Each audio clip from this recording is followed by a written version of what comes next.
In June of 1812, Napoleon Bonaparte rolled into Russia with the biggest army Europe had ever seen. A Prussian officer stands in the bitter cold, pencil trembling in his frost-stiffened fingers, counting what remains of the greatest military force ever assembled on European soil. 6 months earlier, 685,000 men had crossed this same river going east, French, German, Italian, Polish, Dutch, Swiss, marching with standards flying and drums beating, convinced they would humble the Russian Empire within weeks. Now he watches them return. Fewer than 10,000 combat-capable soldiers stumble across the frozen river. Their uniforms are tatters held together with rope and strips of cloth. Faces blackened with frostbite, eyes hollow and distant. The eyes of men who have witnessed hell and barely escaped. Behind them, over the following days, another 30,000 stragglers crawl westward. Skeletal figures, many barefoot with feet wrapped in bloody rags or simply frozen black. Some missing fingers, hands, noses, flesh sacrificed to the cold. They move in silence. No songs, no conversation, just the crunch of snow and the rasping of labored breath. The rest, over 600,000 men, are dead. They lie frozen in snowdrifts along 1,000 kilometers of Russian wasteland. They float face down in the Berezina River. They rot in mass graves outside Smolensk, Vitebsk, Borodino. Killed by cold, starvation, disease, Cossack lances, Russian muskets, their own desperation. Entire regiments that entered Russia with thousands of men returned with dozens. Some units ceased to exist entirely, their names surviving only in regimental records and the grief of distant villages. This is the story of the greatest military disaster in history before the World Wars. Napoleon's 1812 invasion of Russia, and how an empire's ambition shattered against the vastness of the Russian winter. But here's what most people don't know. It wasn't just the winter that destroyed the Grande Armée. The catastrophe was already unfolding in the summer heat, months before the first snow fell. The decisions that doomed 600,000 men were made in palaces and on battlefields, driven by pride, miscalculation, and a fatal underestimation of an enemy's will to endure. To understand how it ended in frozen horror, we must return to where it began, at the height of Napoleon's power, when the world seemed to bend to his will.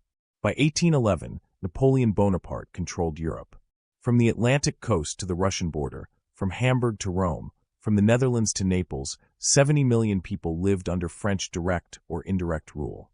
It was the largest European empire since Charlemagne, built in barely 15 years by a man born into minor Corsican nobility. Napoleon's rise defied every probability. General at 24. First consul at 30. Emperor at 35, placing the crown on his own head in Notre Dame Cathedral while Pope Pius VII watched in silence. The symbolism was deliberate. Napoleon bowed to no one, not even God's representative on earth. His military record justified the arrogance. At Austerlitz in 1805, he crushed the combined armies of Austria and Russia so thoroughly that the Austrian emperor sued for peace within days.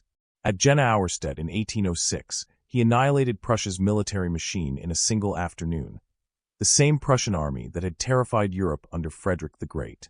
At Wagram in 1809, he defeated Austria again, forcing them into alliance through his marriage to Archduchess Marie-Louise.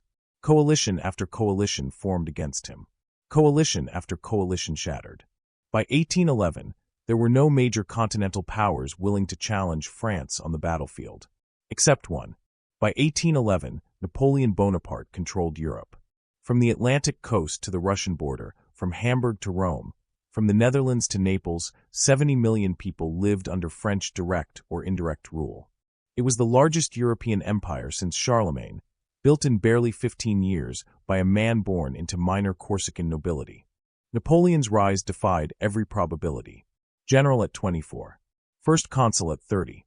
Emperor at 35, placing the crown on his own head in Notre Dame Cathedral while Pope Pius VII watched in silence.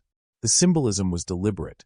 Napoleon bowed to no one, not even God's representative on earth. His military record justified the arrogance.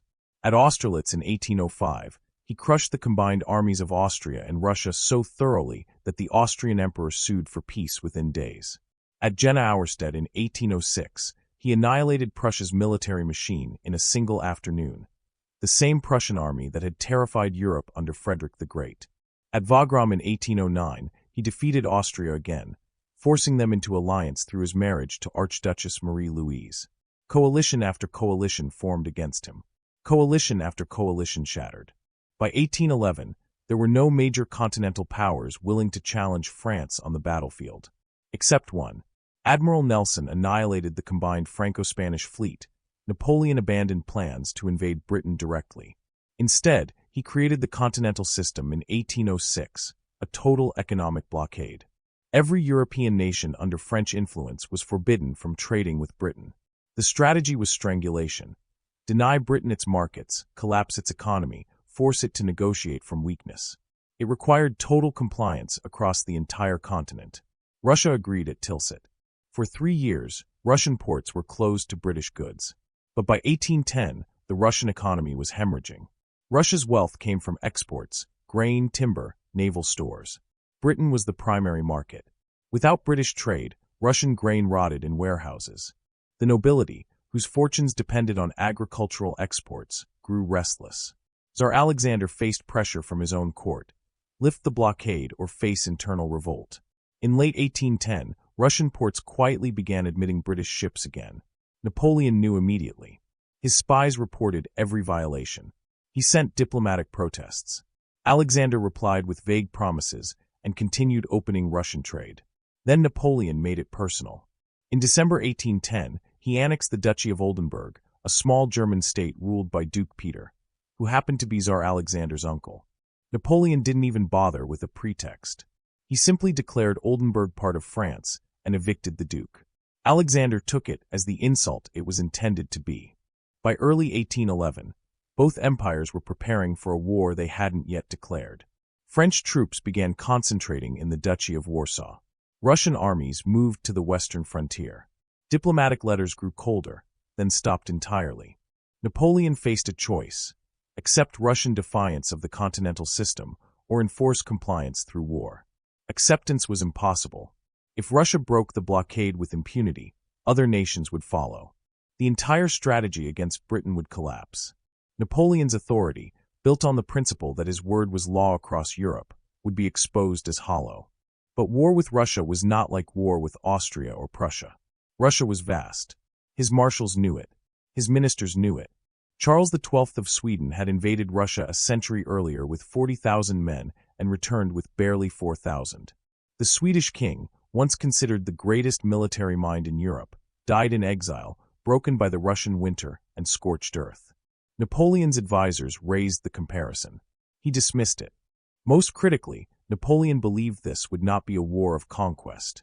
It would be a punitive expedition, a limited campaign to force Tsar Alexander back to the negotiating table. March to the frontier, destroy the Russian armies in 1 or 2 decisive battles, threaten Moscow or St. Petersburg, dictate terms, return home before winter. 6 months. 8 at most. The same strategy had worked against every other opponent. There was no reason to think Russia would be different. In late 1811, Napoleon made his decision. Orders went out across the empire. Prepare for the largest military mobilization in history. What he didn't know, what he couldn't conceive, was that Tsar Alexander had already decided he would never negotiate. Not after the first battle, not after the 10th, not if Napoleon reached Moscow itself. 2 emperors, both convinced they could not afford to back down, were about to collide. And 600,000 men were about to pay the price. The assembly began in winter and continued through spring. Across the French Empire and its satellite states, conscription orders arrived in every province. From the barracks of Paris to the villages of Bavaria, from the Italian peninsula to the Dutch lowlands, men were pulled from farms, workshops, homes. The empire had been at war for over a decade. There were few young men left who hadn't already served. Napoleon lowered the conscription age and raised it, pulling in teenagers and men in their 40s. This was not just a French army. It couldn't be. France alone couldn't field the numbers Napoleon demanded. From the Kingdom of Italy came 27,000 troops. From the Confederation of the Rhine, the collection of German states under French protection, came nearly 120,000 Bavarians, Saxons, Westphalians. From the Duchy of Warsaw came 95,000 Poles, fighting for the promise of a restored Polish nation. From Austria, technically an ally through Napoleon's marriage, came 30,000 men commanded by Prince Schwarzenberg, though their commitment was questionable. From Prussia, defeated and humiliated in 1806, came 20,000 men forced into alliance against their will. By June 1812, the force assembled along the Neman River exceeded 685,000 men. To put that in context, this was larger than the entire population of most European cities. It was more men than had fought in any single campaign in European history. The logistics alone were staggering. Napoleon spent months planning the supply system. Massive depots were established in East Prussia and Poland, Danzig, Königsberg. Warsaw became gigantic warehouses packed with grain, ammunition, medical supplies, fodder. Some 250,000 horses were assembled, both for cavalry and to pull wagon trains. Portable ovens were constructed to bake bread on the march. Engineers prepared pontoon bridges. Mobile hospitals were organized. The preparation was meticulous. Napoleon had always excelled at logistics. It was one of the keys to his success. But the math didn't work. An army of 685,000 men plus 250,000 horses requires approximately 900 tons of food and 1,800 tons of fodder per day just to maintain basic operations. Napoleon's logistics system was based on two elements: prepositioned supply depots and living off the land. It had worked brilliantly in Germany, Italy, Austria, regions with dense populations, good roads, productive agriculture. Russia was different. Population density was a fraction of Central Europe's. Roads were primitive dirt tracks that became impassable after rain. Agricultural surplus was minimal even in peacetime. Even if the weather had been perfect, even if the Russians hadn't burned anything, there simply was not enough food in Lithuania and Western Russia to sustain 685,000 men moving through it. The campaign was logistically unsustainable from day one. Napoleon's own staff officers warned him. He ignored them because he'd always made the impossible work before. On June 23, 1812, the first French units began crossing the Neman on pontoon bridges near Kaunas. June 24, Napoleon himself crossed the Neman with the Imperial Guard, his elite veterans. The crossing took 4 full days. The tramping of hundreds of thousands of boots made the ground shake. Dust clouds rose so thick they darkened the sky. Napoleon issued a proclamation to the Grande Armée. Soldiers, the Second Polish War has begun. Russia is drawn onward by fate. Her destiny must be fulfilled. The soldiers cheered. Many believed this would be over quickly. Russia would offer battle. Napoleon would win as he always won, and they'd be back in their garrisons by autumn. Almost immediately, problems emerged. The roads of Lithuania and Poland were not like the paved highways of France. They were dirt tracks that turned into rivers of mud after rain. The summer of 1812 brought heavy storms in the first weeks. Wagons sank axle-deep. Artillery pieces had to be manhandled through the muck by dozens of men. Traffic jams stretched for kilometers. The supply system began breaking down within days. Supplies that were supposed to move forward by wagons sat stranded in depots because the roads couldn't handle the traffic. The army was advancing faster than the logistics could support. Commanders started implementing Napoleon's traditional strategy: live off the land. Foraging parties scoured the countryside for food, fodder, supplies. But Lithuania and Poland were not the rich farmlands of Germany or Italy. Villages were smaller and poorer. There simply wasn't enough food. Soldiers began going hungry. Not starving yet, but eating half rations, then quarter rations. The horses had it worse. Horses require enormous amounts of fodder, around 20 pounds per day for a cavalry mount, more for draft horses. The countryside couldn't provide it. Horses began weakening, then collapsing. Within the first week, hundreds were dying daily. Within 2 weeks, thousands of dead horses lined the roads, rotting in the summer heat, attracting clouds of flies. The stench became unbearable. Without horses, wagons were abandoned. Without wagons, supplies couldn't move forward. Without supplies, soldiers starved. And then disease arrived. Typhus broke out first, spread by lice in unwashed uniforms and cramped quarters where men slept pressed together. Then dysentery from contaminated water. Soldiers drank from streams polluted by hundreds of thousands of men and animals passing through. Within days, violent diarrhea. Dehydration killed many. Weakness incapacitated more. By the end of June, less than a week into the campaign, the Grande Armée's medical services were overwhelmed. Field hospitals filled with men too sick to march. Officers faced a grim choice: leave the sick behind to recover and likely be captured or die, or slow the entire army's advance. Most were left behind. The pace was brutal. Napoleon was pursuing the Russian armies, trying to force them into battle before they could escape deeper into Russia. Units marched 30, sometimes 40 kilometers per day in summer heat. Men collapsed from exhaustion and heat stroke. More were left by the roadside. Desertion began, first a trickle, then a steady stream. Men from the satellite states saw their friends dying of disease and starvation before a single battle had been fought. Some slipped away at night. Others simply stopped marching and let the columns pass them by. By mid-July, the Grande Armée had advanced roughly 300 kilometers into Russia. They had not yet fought a major battle, and they had already lost over 130,000 men, nearly 20% of the force that crossed the Neman. Dead from disease, dead from starvation, dead from exhaustion, deserted, straggling, left behind in hospitals. The army was bleeding out before the war had truly begun. Napoleon knew the numbers. His staff reported the losses daily. But he remained confident. The Russians were ahead of him, withdrawing eastward. When he caught them, he would destroy them in battle as he had destroyed the Austrians at Austerlitz, the Prussians at Jena. One decisive victory would end this. He just had to catch them. What he didn't yet understand was that the Russians had no intention of giving him the battle he wanted. Not yet. Not until they had chosen the ground. Not until the Grande Armée had bled itself to the point where victory, even if Napoleon won the field, would be hollow. The trap was already closing. Napoleon just couldn't see it yet. The Russian armies were retreating, but it wasn't panic. It was calculation.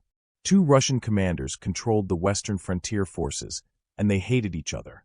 General Mikhail Barclay de Tolly commanded the First Western Army, 120,000 men positioned near Vilna. A Baltic German in Russian service, Barclay was methodical, cold, a strategist who saw war as mathematics. His soldiers respected his competence, but never loved him. The Russian nobility saw him as a foreigner. Prince Pyotr Bagration commanded the Second Western Army, 45,000 men positioned nearly 100 kilometers south of Barclay. A Georgian prince, Bagration was fire and honor, a battlefield commander who led cavalry charges personally. His men adored him. The court adored him. He despised Barclay's caution and said so in letters to anyone who would listen. Their armies were separated, vulnerable to being defeated individually. Napoleon saw the gap and drove straight for it, a wedge between the two forces, planning to destroy each before they could unite. Barclay saw it coming. He ordered immediate retreat. Bagration, furious but recognizing the danger, withdrew south. Napoleon's advanced guard, commanded by Marshal Murat, reached Vilna on June 28 expecting battle. They found an empty city. Supplies were gone. The Russian army had vanished eastward. Napoleon pushed forward. Surely the Russians would turn and fight. No army could simply retreat forever. But Barclay kept withdrawing. And as he withdrew, he burned. Russian troops torched grain stores before leaving villages. They drove cattle and livestock east with the army. They poisoned wells. They set fire to barns and warehouses. Entire villages went up in flames as the Russian rear guard passed through. The French advance encountered nothing but ash and abandoned buildings. Foraging parties returned empty-handed. Starvation deepened. In St. Petersburg, the strategy ignited fury. Russian nobles demanded Barclay's arrest. He was abandoning sacred Russian soil without firing a shot.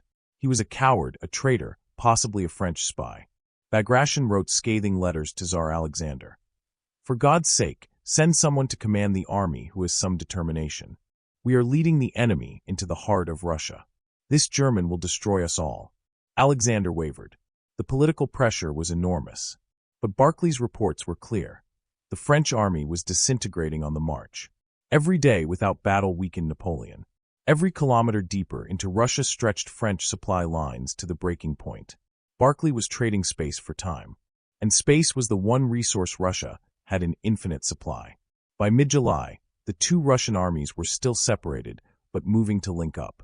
Napoleon, growing desperate, accelerated the pursuit. His soldiers were marching 40 kilometers per day in brutal heat. More collapsed. More died. More deserted. On July 28, Napoleon reached Vitebsk with his forward units. He had been in Russia for 5 weeks. His army was catastrophically weakened, and he had not fought a single major engagement. He halted. For the first time since crossing the Neman, he seriously considered stopping the campaign. His marshals gathered in his headquarters. The discussion was blunt.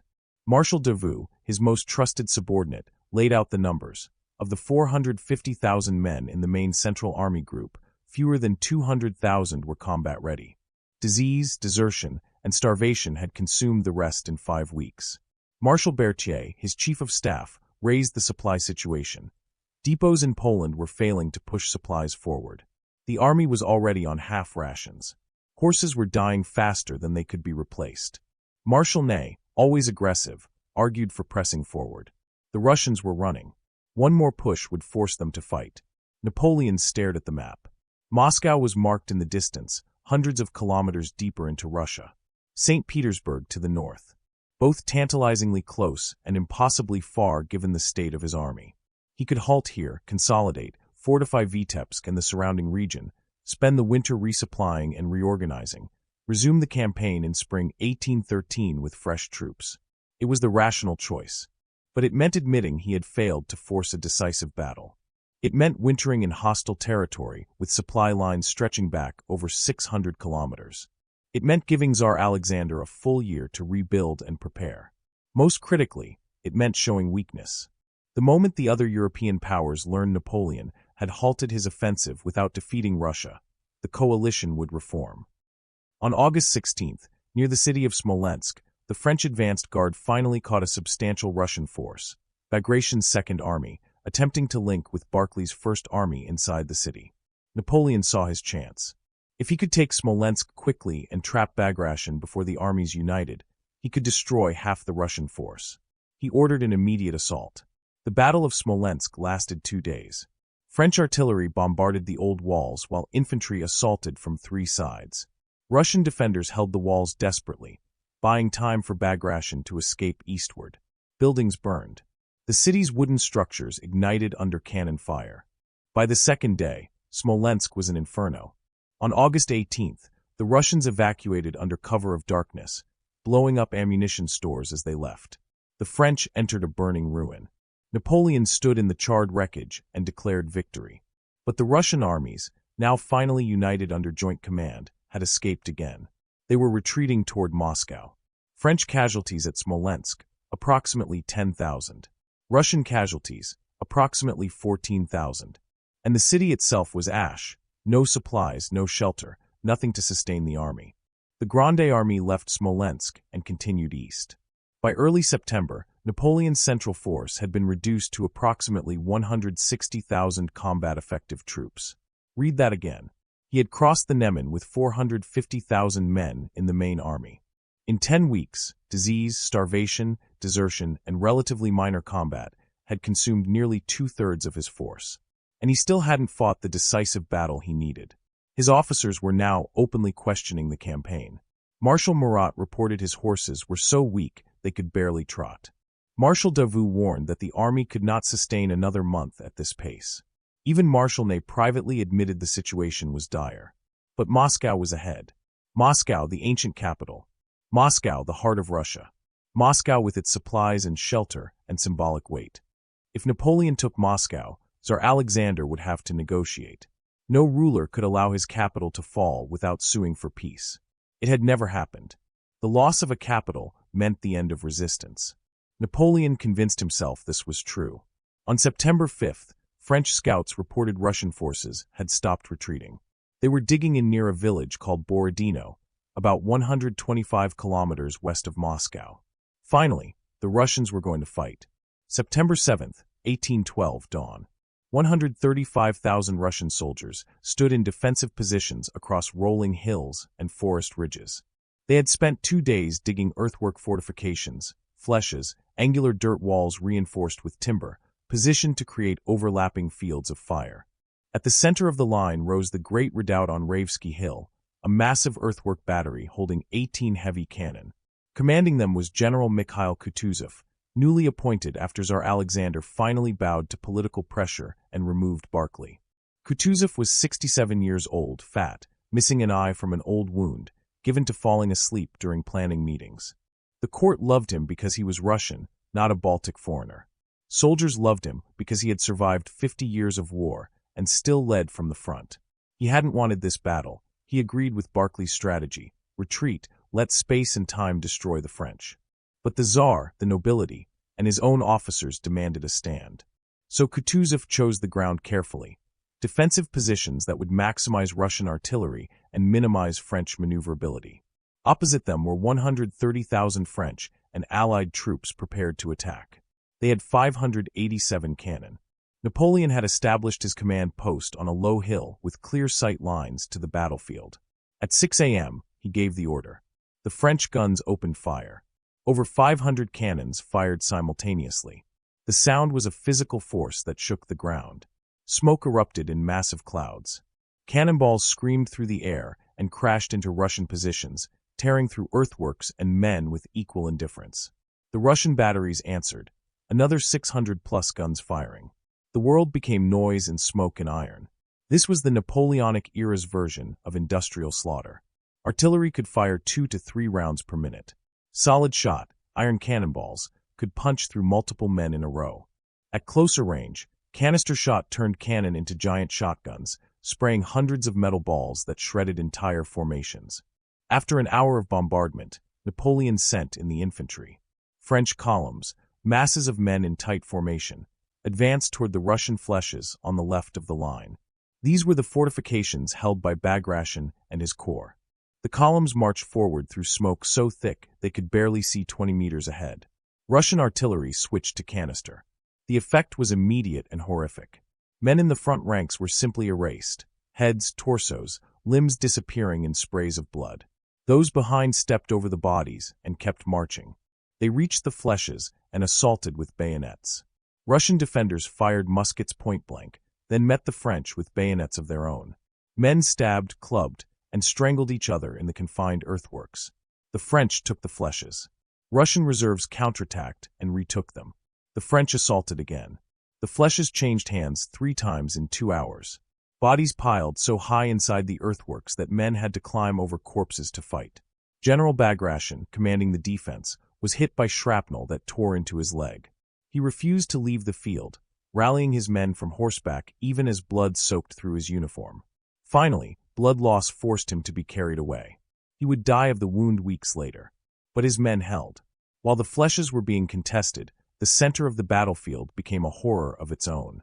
The great redoubt on Ravsky Hill was the key to the Russian position. Whoever held it controlled the battlefield. Napoleon ordered a massive assault. French heavy cavalry, cuirassiers in steel breastplates and helmets, formed up for the charge. These were shock troops designed to smash through defensive lines by sheer weight and speed. At 9 a.m., the cuirassiers charged. Imagine it. Thousands of armored men on massive horses moving from trot to canter to gallop, lances and sabers leveled, the ground shaking beneath the hooves, the sound like continuous thunder. The Russian artillery opened fire with canister at 200 meters. Horses and men went down in heaps, tumbling and screaming. The charge barely slowed. At 100 meters, Russian infantry fired massed musket volleys. More cavalrymen fell. The survivors crashed into the Russian lines. For a few minutes, the cuirassiers broke through. They reached the Great Redoubt, sabering gunners and driving Russian infantry back. French infantry rushed forward to support. Then Russian reserves, Cossack cavalry and line infantry, counterattacked. The French were driven out. The redoubt remained in Russian hands. Napoleon's subordinate, General Caulaincourt, his master of horse and a personal friend, led another cavalry charge at the Great Redoubt an hour later. He reached the earthworks, fighting hand-to-hand with Russian soldiers. A bayonet took him in the chest. He died instantly. Napoleon received the news without visible reaction. He called for another assault. By noon, the Great Redoubt had been assaulted 4 times. French casualties were mounting catastrophically, but so were Russian losses. Both sides were feeding men into the grinder, neither willing to yield. At 2 p.m., a coordinated French assault, infantry, cavalry, and massed artillery, finally overwhelmed the Great Redoubt's defenders. French troops seized the position and turned the Russian guns around, firing into the Russian rear. The Russian center buckled. For a moment, it looked like the entire line might collapse. Kutuzov, watching from his command post, committed his last reserves. Columns of Russian infantry and cavalry counterattacked toward the redoubt, trying to retake it. The fighting on and around Ravsky Hill became apocalyptic. Artillery from both sides fired into the melee. killing their own men along with the enemy. Cavalry charged and countercharged. Infantry formations dissolved into mobs of men stabbing and shooting at anything that moved.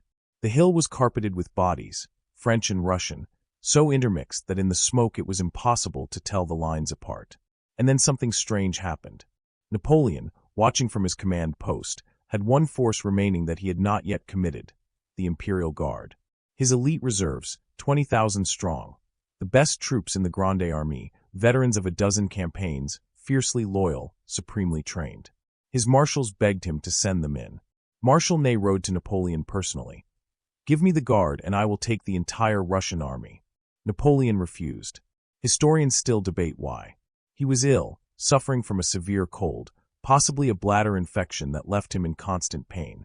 He seemed strangely passive throughout the battle, issuing orders mechanically, but without the fire and intuition that had won him so many previous victories. Some argue he knew, on some level, that even if he destroyed the Russian army here, he had no reserves left for what came after.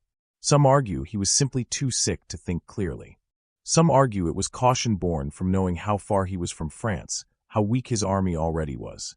Whatever the reason, the Imperial Guard did not attack. The decisive blow was never delivered.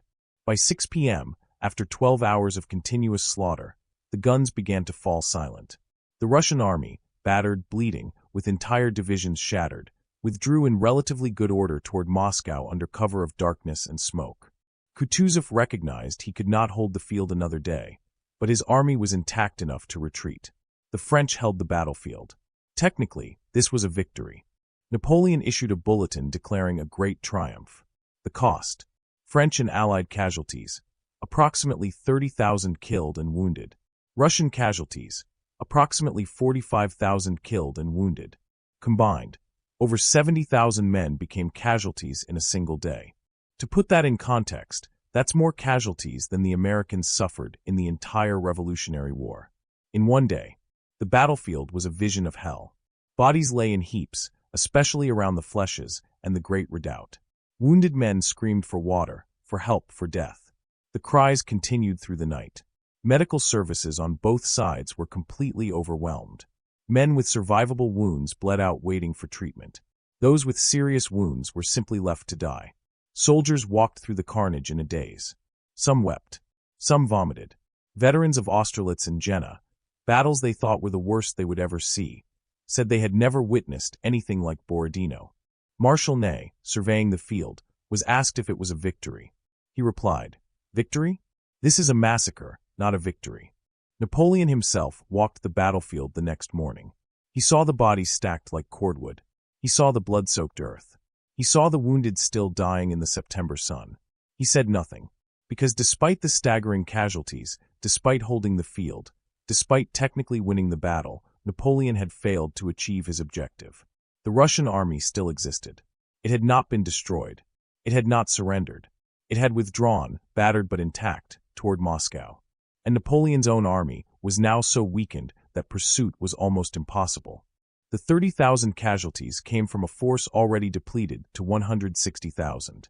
He now had perhaps 130,000 effective troops, no reserves, no fresh reinforcements, and still 125 kilometers from Moscow. But Moscow was ahead, and Napoleon convinced himself that taking the city would end this. On September 14th, 7 days after Borodino, the French advanced guard entered Moscow. The city was empty, and that night it began to burn. September 14th, 1812. The French vanguard reached the outskirts of Moscow. Marshal Murat, commanding the advanced cavalry, expected resistance, barricades, artillery positions, street fighting.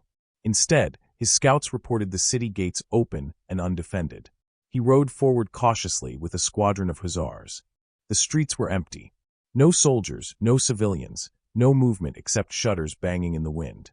The silence was unnatural for a city that normally held 270,000 people. Moscow stretched before them across hills above the Moskva River. A sprawling mass of wooden buildings, merchant quarters, Orthodox churches with golden domes and colorful onion spires, monasteries, palaces. At the center rose the Kremlin, ancient fortress walls of red brick, towers with peaked roofs, cathedrals with golden domes that gleamed in the afternoon sun. Murat's advanced guard entered the Kremlin through the Borovitsky Gate. No resistance. The gates stood open. Inside the walls, palace buildings, armories, cathedrals, treasure houses, all abandoned. Napoleon arrived hours later with the main body. He established headquarters in the Kremlin, taking the Tsar's own apartments. He sat at Alexander's desk, slept in Alexander's bed. The symbolism was deliberate, the conqueror occupying the seat of Russian power. He waited for a delegation. In every other European capital he had entered, Vienna, Berlin, Madrid, civic officials or nobles had come to offer surrender and negotiate terms. It was how these things worked. The army was defeated, the capital occupied, the government sued for peace. Napoleon waited through the afternoon. No one came. He waited through the evening. The city remained silent. His marshals began reporting what they found. The arsenals were empty, weapons and ammunition evacuated. The granaries were mostly bare, grain either removed or destroyed. Moscow's governor, Count Fyodor Rostopchin, had ordered the evacuation of the entire population. Those who couldn't leave on their own were marched out under guard. Only a few thousand remained, the very old, the very sick, criminals released from prisons. And the fire pumps were gone. Every single one. Removed from fire stations and destroyed. That detail should have warned them. That night, fires began. First report came at midnight. Blazes in the merchant quarters south of the Kremlin. Small at first. Officers sent patrols to investigate. By the time they arrived, entire blocks were burning. Then fires erupted in the northern districts. Then the west. Then everywhere at once. French soldiers tried to fight the flames, forming bucket brigades from the river. But without fire pumps, it was useless. And the fires kept multiplying faster than they could be contained. By dawn on September 15th, Moscow was an inferno. Governor Rostopchin had left detailed instructions before evacuating. Prisoners were released and armed with torches. Barrels of oil were distributed. Key buildings were to be set ablaze simultaneously once the French occupied the city. Moscow, built largely of wood, would burn like kindling. The calculation was brutal. Better to destroy Russia's ancient capital than let it sustain the French army through winter. The fires burned for 3 days. Winds whipped the flames into firestorms that jumped from district to district. Entire neighborhoods ignited in minutes. Wooden churches burned, their golden domes melting in the heat.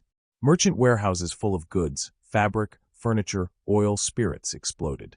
The heat was so intense that iron gates glowed red. French soldiers, instead of resting after Borodino, fought for their lives against walls of flame. Some units were trapped in burning districts and had to abandon their positions, running through streets where buildings collapsed around them. Looters ransacking abandoned homes were caught by the fires and burned alive. Horses panicked and stampeded. Wagons full of wounded caught fire. Napoleon watched from the Kremlin. Ash fell like black snow. The sky turned orange, then red, then black with smoke. The roar of the flames was continuous, punctuated by explosions as buildings collapsed or powder stores ignited. On September 16th, flames reached the edge of the Kremlin itself. Napoleon was forced to evacuate temporarily to a palace outside the walls. He stood and watched Moscow burn, his face expressionless. When the fires finally exhausted themselves on September 18th, 3/4 of the city was gone. What remained was a landscape of ash and charred timbers. Blackened church walls stood like broken teeth. Smoke still rose from embers. The smell of burning wood and burned flesh hung in the air. Napoleon returned to the Kremlin and walked through the ruins. His soldiers were camped among the wreckage, trying to salvage what food and supplies survived. It wasn't enough. Not nearly enough to sustain 100,000 men through winter. The psychological impact was crushing. Every previous enemy, Austria, Prussia, Spain, had negotiated once their capital fell. But Russia had burned Moscow rather than let it be used. This was beyond Napoleon's experience, beyond his calculations. He sent peace proposals to Tsar Alexander. Multiple letters through different channels. He tried direct appeals. France and Russia had been allies, they could be allies again. He tried threats. The might of the French Empire demanded respect. He tried reasoning. Continued war served neither empire. Alexander, in St. Petersburg, received the letters and did not respond. Days passed. Then weeks. Napoleon remained in Moscow, paralyzed by indecision. His marshals urged immediate retreat. It was late September. Winter would arrive soon. The army was in no condition to stay. But retreat without a treaty, without even acknowledgement from Alexander, meant admitting total failure. Marshal Berthier presented the numbers. The army had approximately 100,000 effective troops in and around Moscow. Supplies sufficient for perhaps 3 weeks. Horse cavalry was nearly gone, most mounts dead or dying. Artillery horses were starving. The men were exhausted, demoralized, increasingly ill.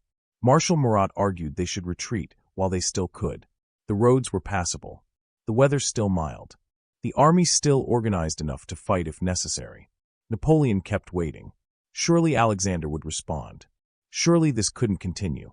Surely there would be negotiations. 5 weeks passed. By mid-October, snow was falling. Supplies were nearly exhausted. Soldiers were slaughtering the few remaining horses for meat. Disease was spreading through the crowded camps. And still no word from St. Petersburg. On October 18th, Russian forces under General Kutuzov attacked a French outpost at Tarantino, south of Moscow.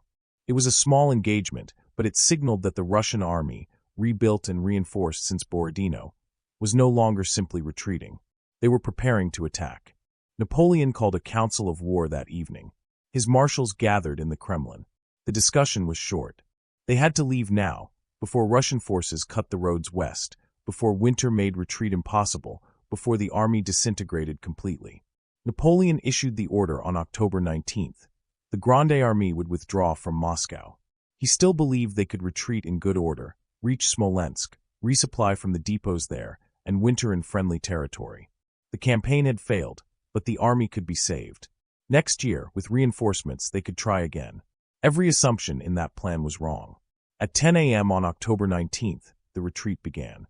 The soldiers looked back at Moscow's ruins as they left. Some felt relief to be finally leaving the cursed city. Others felt dread at what lay ahead. They were right to be afraid. Within days, the retreat would transform from orderly withdrawal to nightmare. Within weeks, it would become the worst military disaster in history. The trap hadn't been Moscow. The trap was the 1,000 kilometers of Russian winter between Moscow and safety. And it was about to close. October 24th, 1812. 5 days into the retreat. The French advanced guard, pushing southwest toward Kaluga, collided with the Russian army at Maloyaroslavets, a small town on the Lusha River. Kutuzov had positioned his forces to block the southern route. He wasn't going to let Napoleon retreat through untouched territory. The battle lasted all day. The town changed hands 8 times. Buildings burned. Streets ran with blood. By evening, the French technically held the town, but at a cost of 5,000 casualties against a reinforced, well-supplied Russian army. Napoleon rode forward to assess the situation personally. Through his telescope, he could see Russian forces in strong defensive positions beyond the town, waiting for him to attack again. He made the decision that sealed his army's fate. Turn north, back onto the main road through Smolensk. It was the same road they had advanced on. The same road already stripped of every resource. The same road littered with the dead from the advance. Now 100,000 men and what remained of the baggage train would have to retreat along it, finding food where there was none, through terrain the Russians knew perfectly. Marshal Murat protested. Marshal Ney argued for forcing through at Maloyaroslavets. But Napoleon's nerve had broken. He would not risk another major battle with the army in its current state. The northward turn began on October 26th, and the weather turned with it. The first snow fell that night. Light at first, then heavier. Temperatures dropped below freezing. Men who had marched through summer heat and autumn rain now faced winter with inadequate clothing. Here's what had happened to their equipment. After Borodino and the occupation of Moscow, soldiers had discarded their heavy packs to make room for loot.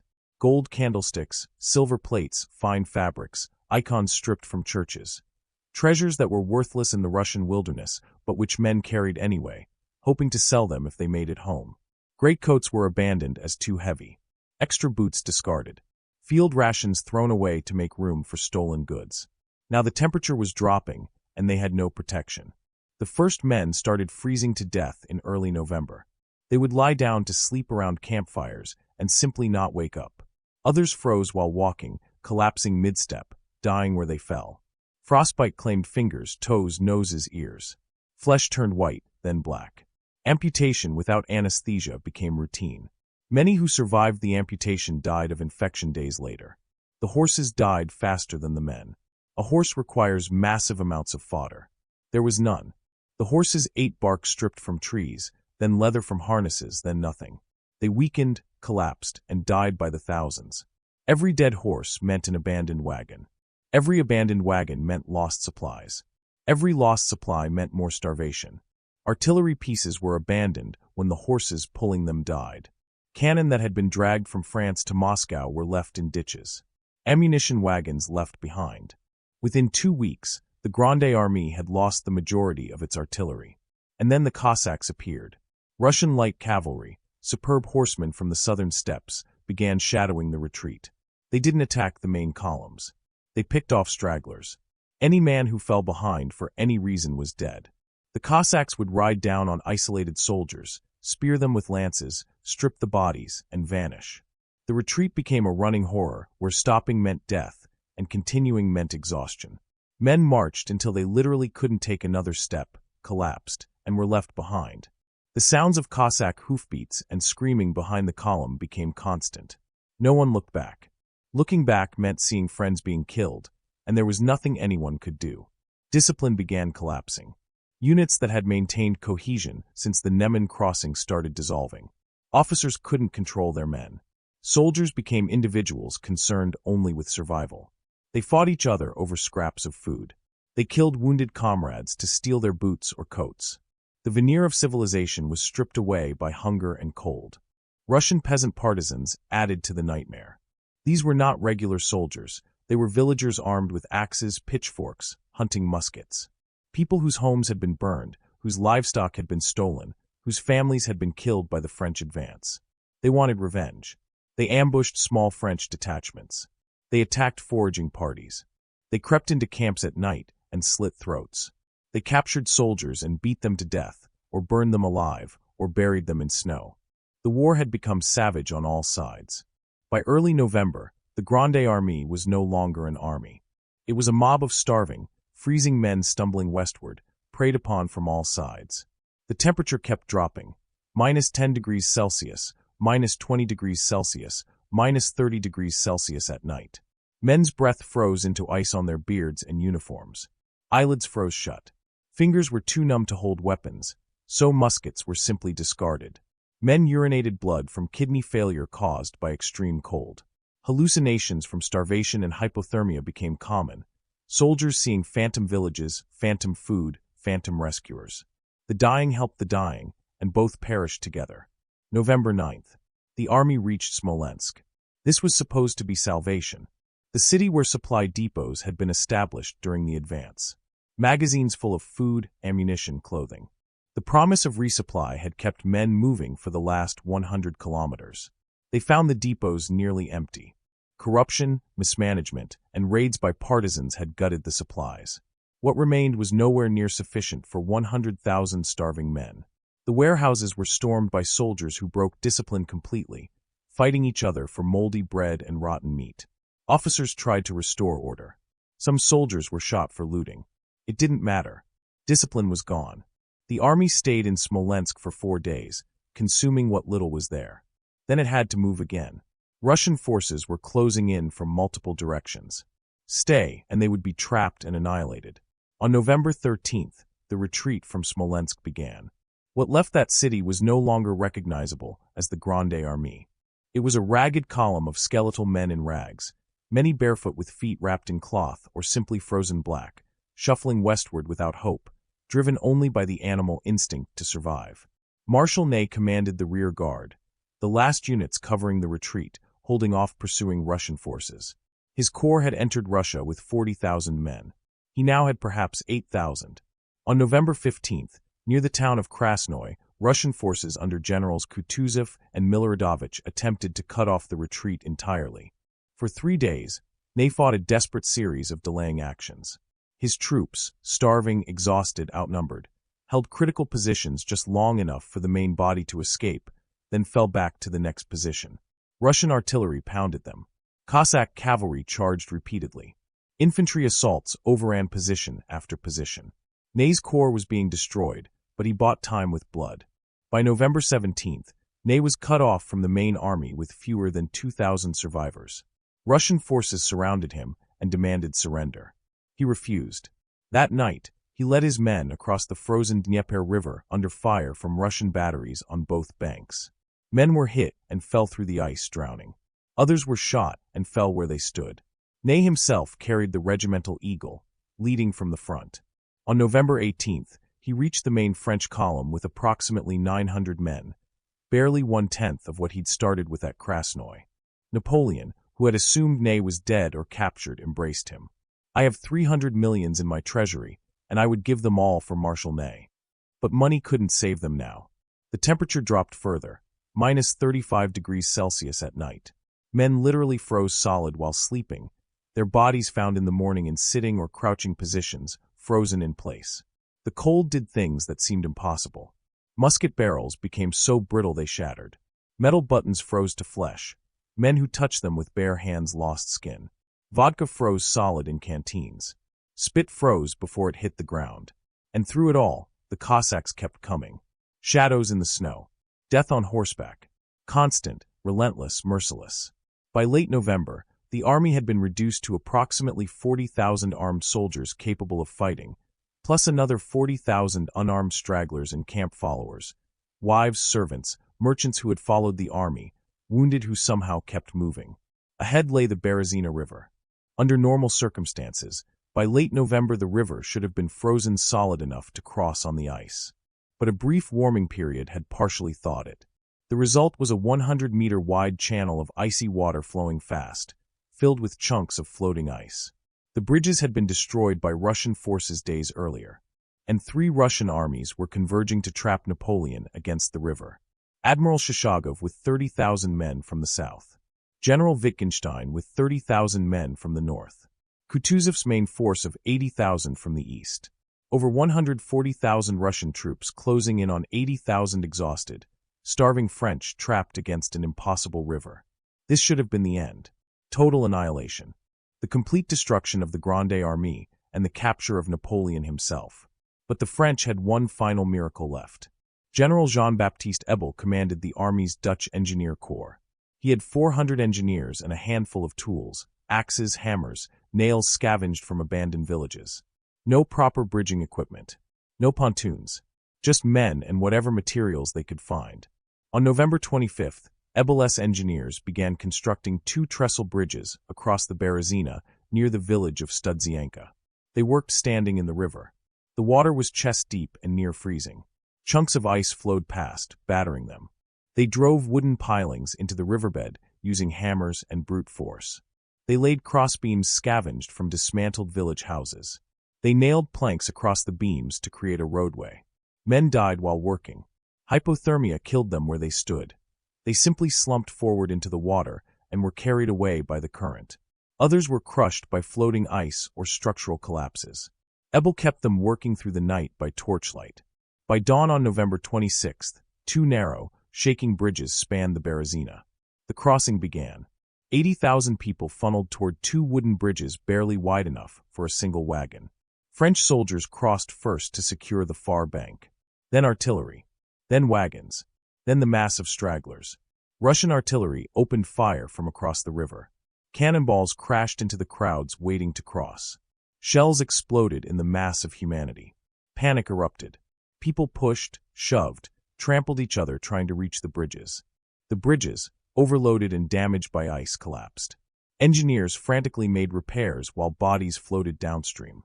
The bridges reopened. The crossing continued. For 3 days, this horror continued. Marshals Oudinot and Victor commanded rear guards fighting desperate battles on both sides of the river to hold off the converging Russian armies. Artillery duels raged. Cavalry charged and countercharged. Infantry formed squares and fired volleys until they ran out of ammunition, then fought with bayonets. On the eastern bank, the crowd waiting to cross grew increasingly panicked. Russian forces were closing in. Artillery fire was getting closer. People could hear the sounds of battle approaching.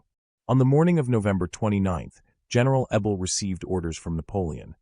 Burn the bridges to prevent Russian pursuit. Thousands of stragglers were still on the eastern bank, mostly camp followers, wounded civilians. They screamed. They begged. They rushed toward the burning bridges, trying to cross even as the flames consumed the wood. Some tried to wade or swim across the icy river. They died within minutes in the freezing water. Others stood on the bank and were captured by the arriving Russian forces. Many were simply killed. The bridges burned completely. The crossing was over. Approximately 50,000 had made it across. The rest were dead or captured. General Ebel, who had stood in freezing water for days keeping his men working, died of pneumonia a few days later. The army, what remained of it, staggered westward. On December 5th, Napoleon made his final decision. He left the army. Traveling in a sleigh with a small escort, he raced toward Paris. His stated reason: rumors of a coup attempt, the need to raise a new army before the European powers realized the extent of the disaster. The unstated reason: he was abandoning the men he had led into Russia. He left Marshal Murat in command and disappeared into the night. The remnants of the Grande Armée continued the retreat without him. On December 14, 1812, the survivors crossed the Neman River back into Poland. Prussian General York, commanding a Prussian corps in French service, counted them as they crossed: fewer than 10,000 organized soldiers. Perhaps another 30,000 starving, frostbitten, diseased wrecks who stumbled across over the following days. Of 685,000 men who had crossed into Russia 6 months earlier, fewer than 40,000 returned capable of any service. The rest were dead, captured, deserted, missing, gone. The greatest army ever assembled in European history had been annihilated, not by a single battle, not by one decisive defeat, but by hunger, disease, cold, and the vastness of Russia itself. The retreat from Moscow to the Neman, 1,000 kilometers of frozen hell, had consumed them completely, and the consequences were about to reshape Europe. The numbers tell a story that defies comprehension. 685,000 men crossed the Neman River into Russia in June 1812. Fewer than 40,000 returned fit for service in December. That's a 94% casualty rate across 6 months. But raw numbers hide the texture of catastrophe. Let's break it down by what actually happened to them. Approximately 400,000 dead, not in battle. Most never fired a shot in anger. They died of typhus in the first weeks, dysentery in the summer heat, starvation on the advance, freezing on the retreat. They died of infected wounds that would have been survivable with proper medical care. They died of exhaustion, simply lying down and never getting up. They died of gangrene from frostbite. They died drowning in the Berezina. They died with Cossack lances in their backs. Approximately 100,000 captured. Most marched to prisoner camps in Siberia. Many died on the march there, another 1,000 kilometers through Russian winter. Those who survived the march faced years in brutal conditions. Of the 100,000 captured, fewer than 20,000 ever saw their homes again. Approximately 50,000 deserted during the campaign: Germans, Poles, Italians who saw their units disintegrating and slipped away to try to survive on their own. Most died anyway, hunted by partisans, killed by peasants, frozen in forests. Some made it home. Most didn't. The remaining 95,000 were invalid, scattered across Eastern Europe, or died in hospitals in the months after. Now look at specific units to understand what this meant on a human scale. The 18th Line Infantry Regiment entered Russia with 3,600 men, returned with 300. The 4th Line Regiment, 3,000 in, 200 out. The Württemberg Corps from southern Germany, 16,000 entered Russia, 500 returned. That's 96.9% casualties. The Westphalian Corps, 23,000 soldiers, fewer than 1,000 came home. The Italian Royal Guard ceased to exist entirely. Every single man killed, captured, or missing. The Portuguese Legion, 9,000 men, approximately 400 survived. 18 French generals were killed.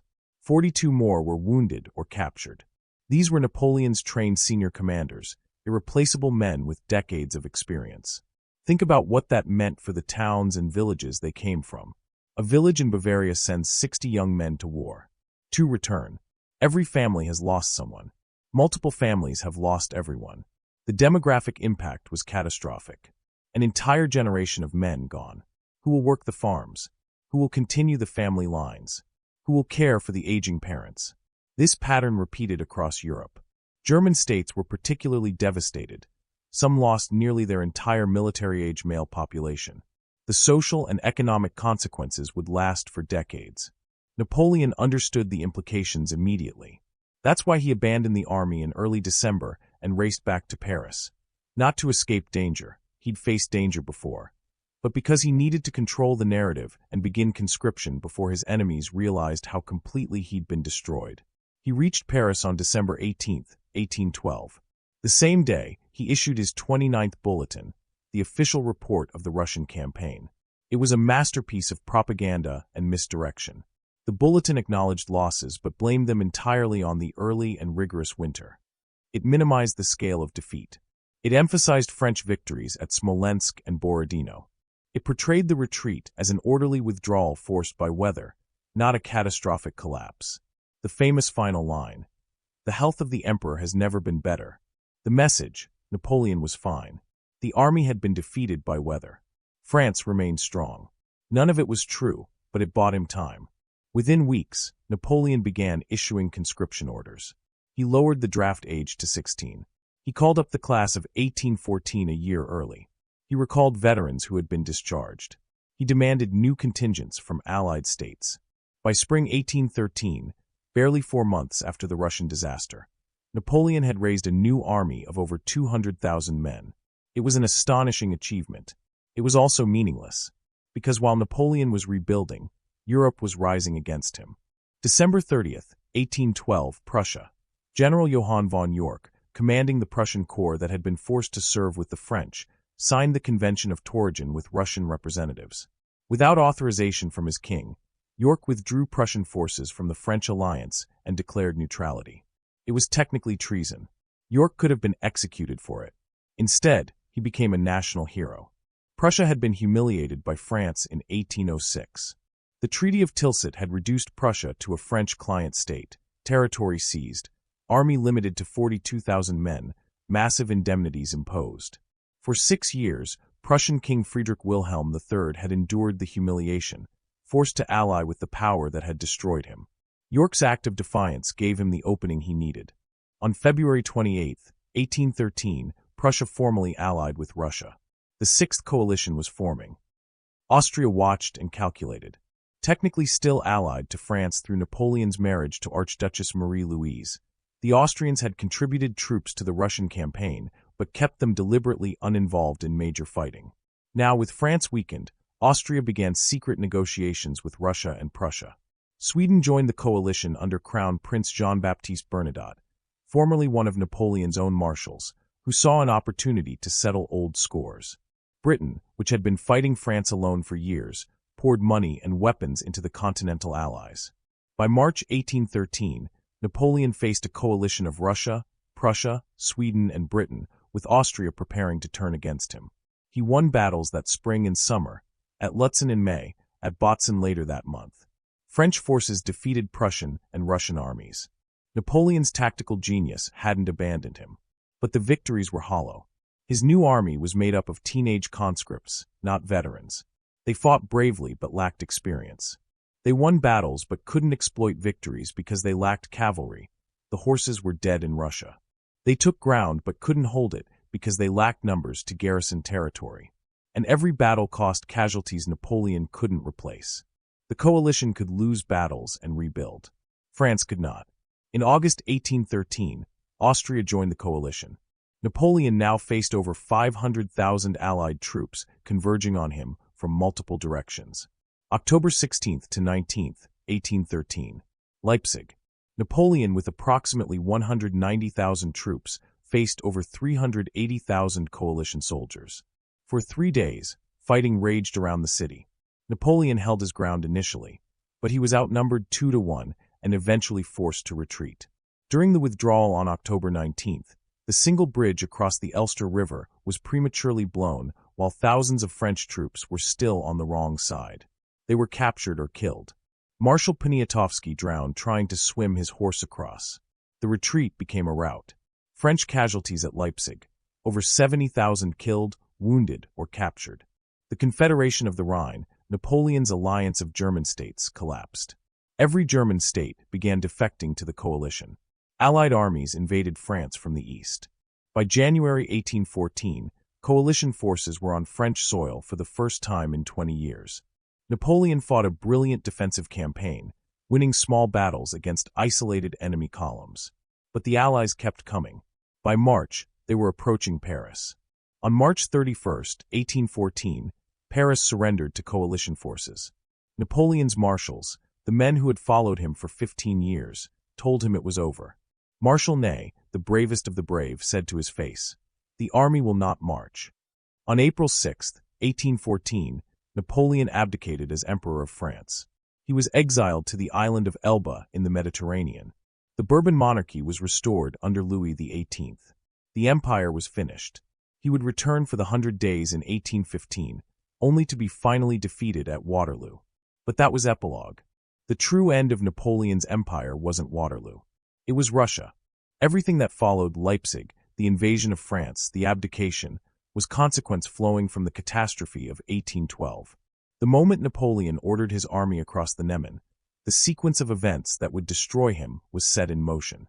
Here's the critical question that has echoed through 2 centuries. Why did it happen? The common answer is simple: winter. General Winter defeated Napoleon. The cold destroyed the Grande Armée. It's a comforting narrative. It removes human agency. It makes the disaster seem like an act of God, unavoidable and blameless. It's also wrong. And understanding why it's wrong teaches us far more than the comfortable myth ever could. The myth goes like this. Napoleon invaded Russia with the largest army ever assembled. He advanced successfully through summer and early autumn. Then winter arrived early, and with unprecedented severity. The Russian winter, colder than anything the French had experienced, froze the army to death. If not for the unusual cold, Napoleon would have succeeded. Every part of this narrative is false or misleading. Let's dismantle it piece by piece. The Grande Armée was too large to supply. Period. Weather was irrelevant.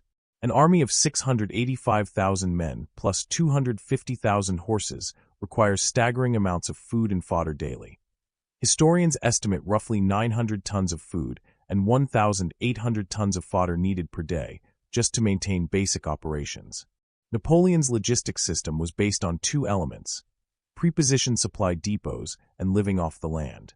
It had worked brilliantly in Germany, Italy, Austria, regions with dense populations, good roads, productive agriculture. Russia was different. Population density was a fraction of Central Europe's. Roads were primitive dirt tracks that became impassable after rain. Agricultural surplus was minimal even in peacetime. The math simply didn't work. Even if the weather had been perfect, even if the Russians hadn't burned anything, there was not enough food in Lithuania and Western Russia to sustain 685,000 men moving through it. The army was starving by mid-July, in summer, months before winter. Soldiers were on reduced rations within 2 weeks of crossing the Neman. Horses were dying in massive numbers from lack of fodder during the hottest part of the year. This wasn't weather. This was a logistics failure baked into the campaign from the start. More men died of disease than cold. This is not speculation. It's documented in French medical records and officer reports. Typhus, spread by lice in unwashed uniforms and crowded camps, began killing soldiers in late June. Dysentery from contaminated water sources killed even more. By mid-August, before Moscow, before the retreat, before winter, the army had lost over 200,000 men, primarily to disease. French medical officers reported that disease casualties outnumbered combat casualties by at least 10 to 1 during the advance. The retreat worsened this because exhausted, starving men have weakened immune systems. But disease was devastating the army in summer. Winter didn't cause the typhus epidemic. Poor sanitation, contaminated water, lice-infested clothing, and the concentration of hundreds of thousands of men in unsanitary conditions caused it. Napoleon started too late and stayed too long. The original plan called for invading in early May. Diplomatic delays and logistical problems pushed the start to late June, nearly 2 months late. Those 2 months were critical. Had Napoleon crossed the Neman in early May, he would have had 5 months of good weather instead of 3. He might have forced a decisive battle by midsummer, occupied Moscow by August, and either negotiated peace or withdrawn by September. Instead, he crossed in late June, didn't reach Moscow until mid-September, and didn't begin the retreat until late October. The retreat began October 19th. The temperature that day was above freezing. The first snow fell on October 26th. Light snow, not a blizzard. Temperatures didn't drop to truly killing cold, minus 20 degrees Celsius and below, until mid-November. But the army was already disintegrating before the severe cold hit. Why? Because they had already been starving for months. Because they had already lost most of their horses. Because they were already diseased and exhausted. Winter delivered the final blow, but the campaign was failing before winter arrived.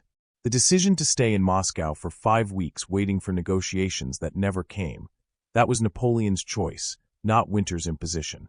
The Scorched Earth withdrawal was a deliberate Russian choice, not a natural disaster. Barclay de Tolly's strategy was controversial precisely because it was so calculated. Burn crops, drive livestock east, poison wells, leave nothing for the French. Retreat deeper into Russia's vast interior, stretching French supply lines to the breaking point. The burning of Moscow was ordered by Governor Rostophin. Fire pumps were deliberately removed. Prisoners were released and armed with torches. This was policy, not accident. Tsar Alexander's refusal to negotiate after Napoleon took Moscow was a choice. Every previous European monarch had sued for peace when their capital fell. Alexander refused. He was willing to sacrifice Moscow itself rather than submit. These were strategic decisions, exploiting geography and climate as weapons. But weapons must be wielded. They don't fire themselves. Russian commanders turned winter and distance into tactical advantages through conscious choice. The winter of 1812 to 1813 was cold, but not unusually so for Russia. Meteorological records from the period show temperatures within normal ranges for a Russian winter. Moscow typically sees temperatures of -10 degrees Celsius to -20 degrees Celsius in November and December. That's exactly what occurred in 1812. The French experienced it as unprecedented because most had never experienced a continental winter. Soldiers from France, Italy, Spain, Portugal came from temperate maritime climates. A French winter rarely drops below 0 degrees Celsius. An Italian winter is mild. Encountering -20 degrees Celsius felt apocalyptic to them. But for Russians, it was normal.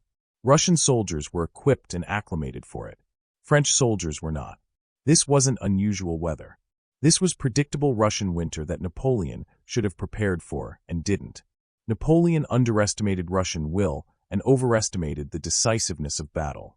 He assumed 1 or 2 victories would force negotiations, as they had with Austria after Austerlitz, with Prussia after Jena. He could not conceive that Alexander would refuse to negotiate after Borodino, after the fall of Moscow. This was strategic blindness born from a decade of victories. Every opponent had eventually submitted. Why would Russia be different? The answer, because Russia could trade space for time in ways Austria and Prussia could not.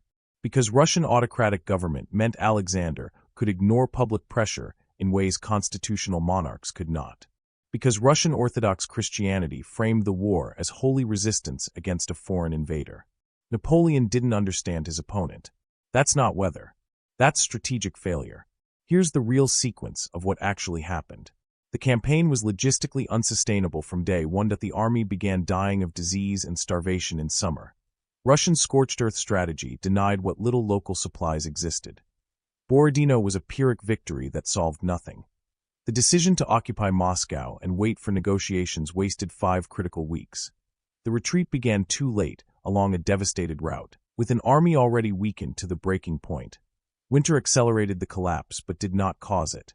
By the time severe cold arrived in mid-November, the army had already lost most of its horses, most of its artillery, its cohesion, and its discipline. The cold killed men who were already starving, diseased, and exhausted. It finished what logistics failure and disease had begun. Blaming winter is psychologically comforting. It removes human responsibility. It makes the disaster seem like an act of God, unavoidable, unforeseeable, blameless. It also served French propaganda purposes.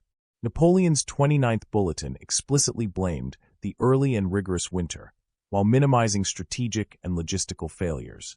It was easier for French pride to accept defeat by nature than defeat by Russia. The myth allows us to avoid confronting the real lessons.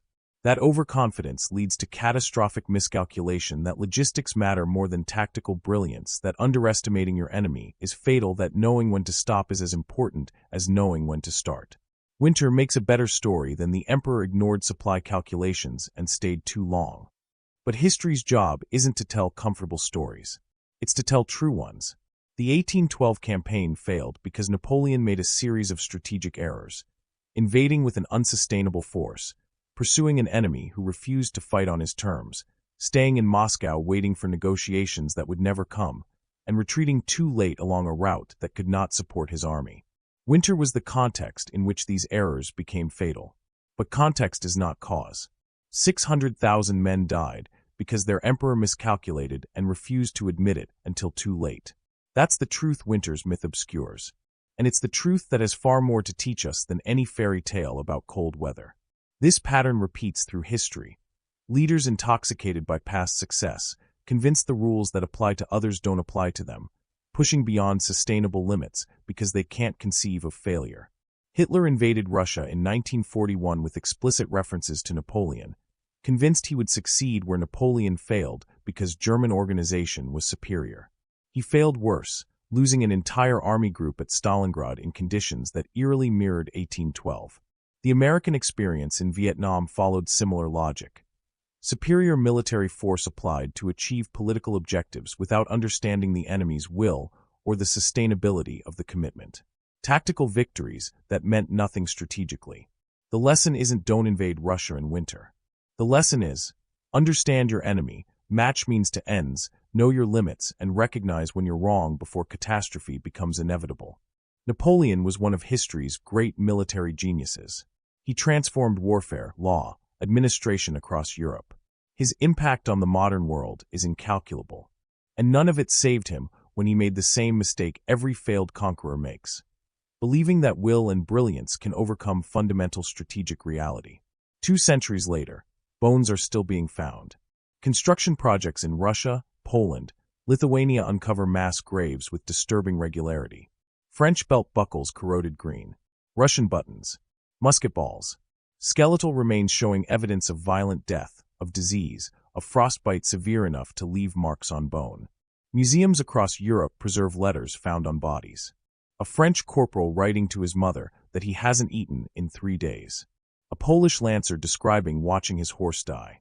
A German conscript from Bavaria saying he doesn't think he'll see home again. He didn't. These weren't soldiers in the abstract.